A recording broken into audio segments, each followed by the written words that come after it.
সমাধান চাও যদি জীবনে মরণে, ফিরে যাও খুঁজে নাও চোখ রাখো কোরআনে। রোগীর মুখ থেকে শুনবো আসলে সে কেমন অবস্থায় ছিল। আসসালামু আলাইকুম। আমার অবস্থা খুবই খারাপ ছিল।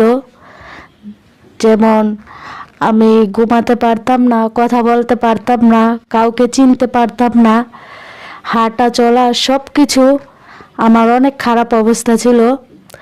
আমি বাঁচবো কি না সেটাও সম্ভব ছিল না, কিন্তু একজন হুজুরের কথা বলছে, তাই হুজুরের কাছে আমাকে নিয়ে এসেছিল।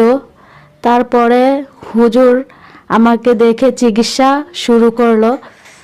এরপর আল্লাহর রহমতে আমি সুস্থ হয়েছি ইনশাল্লাহ। আমি বলি আপনারাও আসেন হুজুরের কাছে, আপনারা ফলাফল পাবেন আলহামদুলিল্লাহ। প্রিয় ভিউয়ার্স, আপনারা ইতিমধ্যেই রোগীর মুখ থেকেও কথা শুনেছেন।